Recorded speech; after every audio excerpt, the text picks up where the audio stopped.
સુરતમાં વિદ્યાર્થી સંચાલિત ડ્રગ્સ લેબ કેસમાં તપાસ તેજ। લેબના માલિક ઈશા અણઘડની પોલીસે કરી પૂછપરછ। ડ્રગ્સ લેબ કેસમાં ઈશા અણઘડની ભૂમિકાને લઈને પોલીસની તપાસ। પિતા મહેશ અણઘડે પુત્રી નિર્દોષ હોવાનો કર્યો દાવો।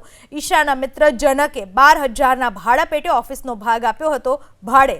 કેમ જવાનો દૂર થતું હોવાનું કહી ઈશાની ઓફિસનો ભાગ લીધો હતો ભાડે। જનક અને બ્રિજેશ એમડી ડ્રગ્સ બનાવતા હતા તેની કોઈ જાણકારી નથી। ઈશા પોલીસ તપાસમાં સહકાર આપશે। અમરોલીમાં નવા વર્ષે ઝડપાયો હતો ડ્રગ્સનો જથ્થો। આરોપી બ્રિજેશ ભાલોડિયા ડ્રગ્સ બનાવવાનું કરતો હતો કામ। આરોપી બ્રિજેશ એથર નામની કંપનીમાં કરતો હતો કામ। ડ્રગ્સ બનાવવા માટે અંકલેશ્વરથી ખરીદ્યું હતું કેમિકલ।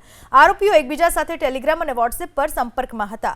આરોપી જીલ ઠુમ્મર અને જનક જાગાણી વચ્ચે પૈસાની લેવડદેવડ પણ થઈ। ગૂગલ પે મારફતે 1.22 લાખ રૂપિયા કર્યા હતા ટ્રાન્સફર। નિવેદન માટે આવ્યા છે અને નિવેદન લખાવી રહી છે। જે પોલીસ પ્રશાસને સૂચના આપી એ પ્રમાણે અમે અહીં હાજર થયા છીએ। એકચ્યુઅલી નિવેદન ચાલુ છે એટલે મને એ બાબતે કોઈ ખ્યાલ નથી કે નિવેદન શું આપ્યું અને શું લખાવી રહી છે। 12,000 રૂપિયા જેવું એમણે એવું કીધેલું હશે દીકરીને, મને જાણમાં છે એટલે હું કહું છું કે ખર્ચ વધારે થતો હતો કીમ જવા માટે ને એવું બધું કીધેલું અને હું તમને ખર્ચ પૂરતા 12,000 રૂપિયા આપીશ એટલે 12,000 રૂપિયા આપણને નક્કી કરે।